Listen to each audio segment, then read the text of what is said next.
Tous, nous voici donc dans la première vidéo traitant du chapitre numéro 2 du thème 3, l'Empire romain dans le monde antique sur les chrétiens dans l'Empire. Dans un premier temps, nous allons donc travailler sur l'introduction et sur la première partie de ce chapitre.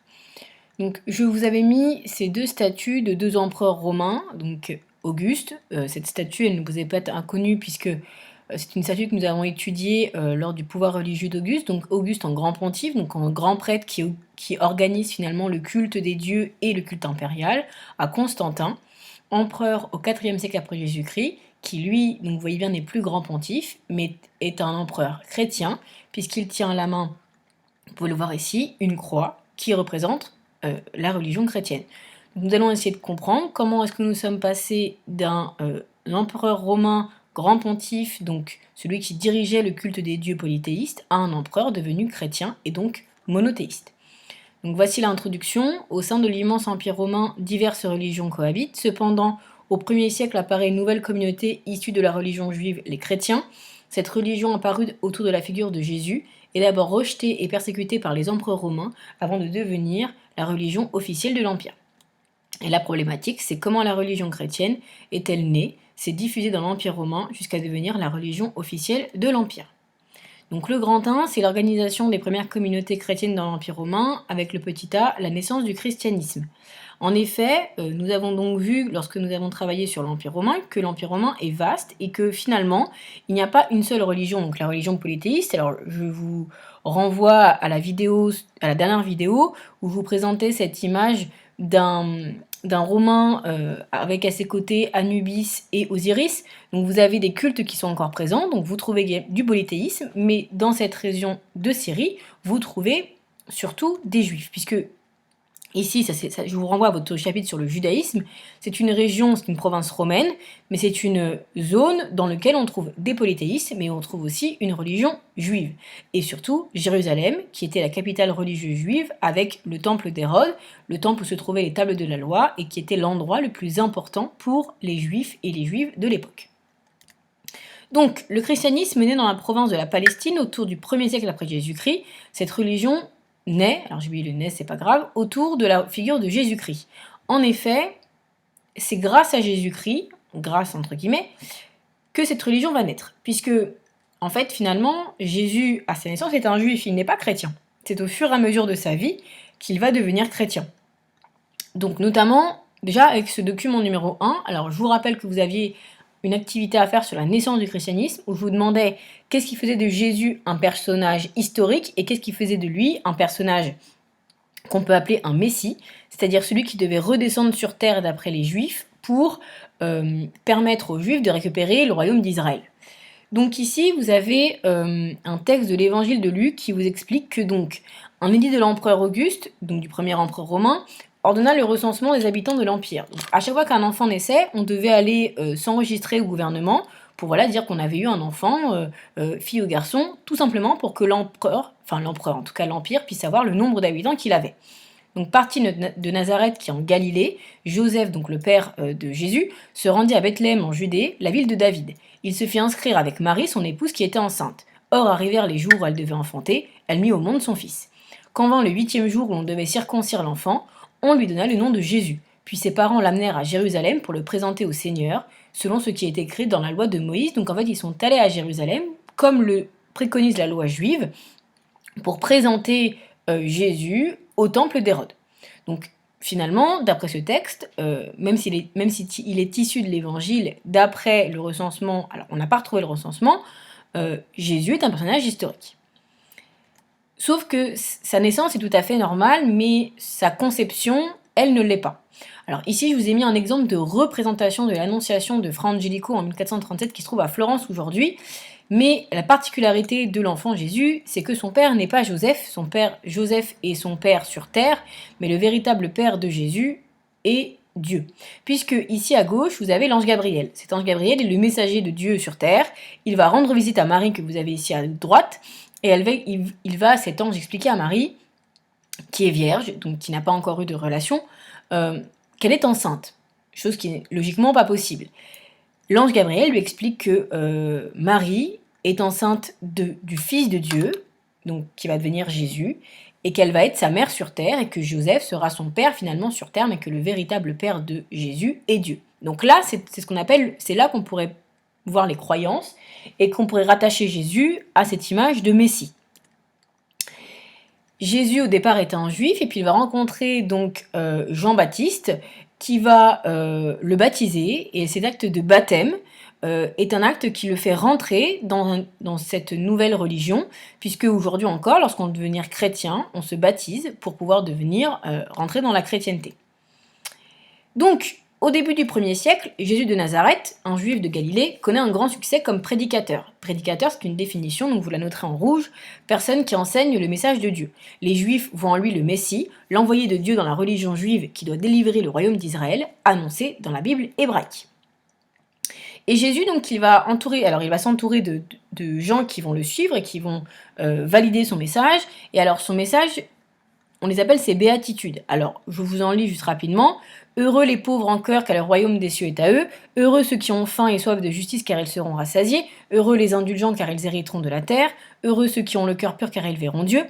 Il va expliquer que pour être au plus proche de Dieu et pour réaliser une religion la plus saine possible, il faut diffuser un message d'amour. Donc c'est un message qui est aussi présent dans la religion juive, mais voilà, il explique que pour être proche de Dieu, c'est ce qu'il faut faire. Il va aussi réaliser des miracles, alors que vous avez vu dans l'activité, par exemple, transformer de l'eau en du vin, ou marcher sur l'eau, ou soigner des gens qui étaient malades de maladies incurables, notamment rendre la vue à des aveugles. Donc Jésus ne rejette pas la religion juive, mais pour lui, le plus important est d'aimer Dieu et de s'aimer les uns les autres. Il promet la vie éternelle à ceux qui suivent son message. Jésus est entouré donc de ses 12 apôtres, donc là vous avez ce qu'on appelle la scène, qui est peinte par Léonard de Vinci, puisqu'en effet, Jésus va attirer des jalousies et des convoitises, puisqu'il va s'entourer de personnes de plus en plus nombreuses autour de lui, et les autorités juives et les autorités romaines ne veulent plus de lui, parce qu'ils se rendent compte qu'il va créer des agitations et des difficultés, puisque qui dit nouvelle religion dit peut-être conflit avec l'autorité romaine, et les prêtres juifs ne veulent pas d'une nouvelle religion. Dans ces 12 apôtres, vous allez donc avoir un de ces apôtres, Judas, qui va le dénoncer et qui va dire aux autorités romaines où se trouve Jésus pour qu'il se fasse arrêter. Et Jésus va réaliser donc ce qu'on appelle la scène, c'est ce dernier repas où ils sont 12, et durant ce repas, donc il leur explique qu'il sait ce qui va lui arriver, qu'il va mourir, et c'est durant ce repas qu'il va partager le pain en expliquant que ce pain représente symboliquement son corps et qu'il faut le partager entre les apôtres, puis plus tard entre les chrétiens. Et également, il va partager une coupe de vin pour expliquer que c'est la même chose. Ce vin représente son sang qui va couler sur terre et que c'est un moyen de transmettre son message aux communautés qui vont suivre par la suite. Jésus meurt sur la croix, il est crucifié. Donc pareil, c'est une représentation de la crucifixion. Alors la crucifixion est une sorte de mort qui est réalisée par les autorités romaines. Donc Jésus est crucifié à Jérusalem et il va être enterré à Jérusalem également. Donc Jésus mécontente les autorités juives ainsi que les autorités romaines qui voient en lui un agitateur. Il est arrêté par le gouverneur romain Ponce Pilate vers 30 après Jésus-Christ à Jérusalem et est crucifié. Et là, alors ça, le fait qu'il soit arrêté, qu'il soit crucifié, historiquement, cela peut être prouvé. Mais sa résurrection, c'est-à-dire le fait qu'il ressuscite, un peu comme un zombie si vous voulez, ça c'est de la croyance. Donc là c'est encore un texte de l'évangile selon Luc qui dit que le 3e jour après la crucifixion et la mort de Jésus, des femmes se rendent à son tombeau. Le 1er jour de la semaine, alors c'est le dimanche puisque c'est après Shabbat, à la pointe de l'aurore, les femmes se rendirent à la tombe. Elles trouvèrent la pierre roulée de devant le tombeau, mais étant entrées, elles ne trouvèrent pas le corps de notre Seigneur Jésus. Elles ne savaient pas qu'en penser, quand 2 hommes leur apparurent en habits éblouissants. Et comme saisies d'effroi, elles tenaient leur visage incliné vers le sol, ils leur dirent « Pourquoi cherchez-vous parmi les morts celui qui est vivant? Il n'est pas ici, il est ressuscité. » À leur retour du tombeau, elles rapportèrent tout cela aux apôtres, ainsi qu'à tous les autres. Donc Jésus est ressuscité, et plus tard, il va monter au ciel, donc il va ressusciter pour diffuser, notamment auprès de ses apôtres, son message, et expliquer à ses apôtres qu'ils doivent continuer à diffuser ce message. Et puis plus tard, vous l'avez ici, Jésus monte au ciel et il ne redescendra plus sur terre, sauf lorsqu'il aura la fin du monde, ce qu'on appelle l'Apocalypse, pour réaliser le jugement dernier et pour savoir qui est bon et qui est mauvais et qui peut monter au paradis avec lui et qui ira en enfer. Donc selon les croyances, il serait ressuscité 3 jours après sa mort et aurait rejoint son Père Dieu lors de l'ascension beaucoup plus tard. Pour les historiens, Jésus a véritablement existé et était un prédicateur juif dans l'Empire romain. Cependant, certains événements de sa vie relèvent de la croyance, ses miracles, ainsi que sa résurrection, donc revenir à la vie après la mort, et sa montée au ciel. Donc c'est un personnage qui a existé, comme on l'a vu par exemple pour des personnages juifs, on sait qu'ils ont existé. À l'inverse, vous avez des choses de sa vie qui là ne peuvent pas être prouvées et qui sont de l'ordre des croyances. Et vous avez donc le petit b, la naissance des premières communautés chrétiennes dans l'Empire romain. Donc, vous allez avoir après la mort de Jésus des gens qui l'entouraient qui vont partir diffuser son message, notamment Paul de Tarse qui lui donc va partir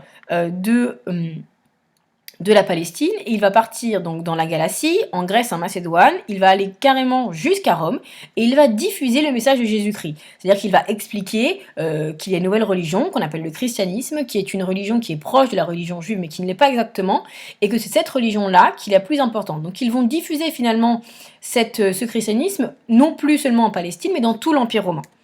Et donc Paul de Tarse, par exemple, c'est qu'on va appeler plus tard Saint Paul, donc est envoyé en mission par la communauté chrétienne d'Antioche, donc en Turquie, pour convertir les juifs et les non-juifs. Donc, et il dit, vous êtes tous fils de Dieu par la foi en Jésus-Christ, vous tous qui avez été baptisés, il n'y a plus ni juif ni grec, il n'y a plus ni esclave ni libre, il n'y a plus ni homme ni femme, car tous vous êtes un en Jésus-Christ. Donc en gros, il va diffuser ce message d'amour, ce fait que tout le monde soit lié autour de la religion, et que tout le monde ait la même idée et le même message. C'est-à-dire, voilà, s'aimer, ça permet d'avoir d'être au plus près de Dieu et de la religion chrétienne. Et pour avoir une religion unifiée, ils vont faire, donc, comme les Juifs, des livres qui vont être utilisés pour unifier la religion.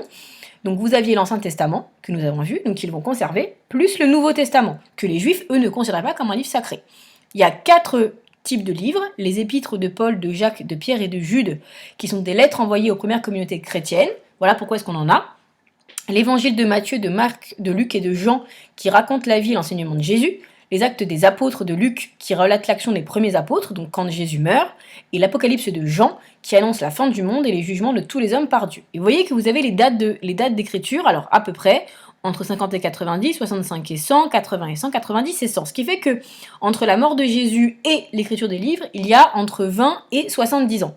Voilà pourquoi est-ce que les historiens, sur certaines choses qui sont vérifiables, disent qu'effectivement c'est vrai, mais sur d'autres, ils émettent des hypothèses, ils émettent des doutes, puisque ce sont des choses qui sont écrites beaucoup plus tard, des années après la mort de Jésus. Des cérémonies vont se mettre en place, notamment les baptêmes pour devenir chrétien, donc ce qu'on appelle un baptistère. Voilà, donc ça c'est un baptistère antique. Donc on plongeait le corps entier dans l'eau pour symboliser comme l'entrée dans la religion chrétienne. On se réunissait le dimanche. Alors je ne vous lis pas le texte, vous le lirez tranquillement à la maison, vous mettez pause sur la vidéo. Le dimanche est un jour où on se réunit autour de la Bible et où on lit les évangiles, on parle de Jésus, on parle de son message, et on s'est réunis aussi pour faire des prières. Les prières se font tous les jours. Donc, je vous ai mis alors tête couverte, main vers le ciel, châle de prière. Les premiers chrétiens prient tous les jours Jésus. Et le dimanche, c'est un jour un peu particulier où il y a une grande prière où tout le monde se réunit, alors que les autres jours de la semaine, chacun le fait un peu de son côté. Et des fêtes s'installent, donc Noël le 25 décembre pour célébrer la naissance de Jésus-Christ, Pâques entre mars et avril pour célébrer la crucifixion et sa résurrection, l'ascension lorsqu'il monte au ciel et la Pentecôte pour dire que l'Esprit Saint descend sur les apôtres lorsque Jésus, par un esprit, diffuse son message aux apôtres qui vont après le diffuser sur terre. Donc voilà votre deuxième sous-partie. Donc après la mort de Jésus, ses disciples continuent à diffuser son message. Paul de Tarse, converti au christianisme, fait plusieurs voyages en Asie mineure et en Grèce pour faire connaître l'enseignement de Jésus. Il s'adresse aux juifs mais aussi aux païens, donc polythéistes. Entre 50 et 100, les disciples de Jésus mettent par écrit les traditions orales et son enseignement, ce sont les évangiles. C'est la naissance du Nouveau Testament, qui est le livre utilisé par le culte chrétien. Des pratiques s'organisent le culte des premiers chrétiens, ils réalisent le baptême pour rentrer dans la communauté, ils prient tous les jours et se réunissent ensemble le dimanche. Durant l'année, certaines fêtes religieuses rappellent des grands moments de la vie de Jésus, Noël, Pâques. Donc finalement, vous n'avez pas de grande différence avec la religion juive, puisque la religion juive, si je reprends la trace écrite que nous avons vue dans ce chapitre-là, ont en livre l'Ancien Testament, ont des cérémonies pour rentrer dans la religion juive, ont des fêtes, ont des règles à respecter, notamment dans l'alimentation. Donc ce qui veut dire que finalement, la religion chrétienne est un nouveau type de religion juive qui se détache de la religion juive, mais au départ, je vous rappelle, Jésus était juif. Voilà, donc nous avons terminé maintenant la première partie du cours. Nous passerons à la seconde partie du cours la semaine prochaine. Vous n'hésitez pas à me poser des questions si vous avez un souci ou s'il y a des choses que vous ne comprenez pas. Et vous pouvez regarder tranquillement cette vidéo en plusieurs parties ou plusieurs fois. Merci de m'avoir écouté.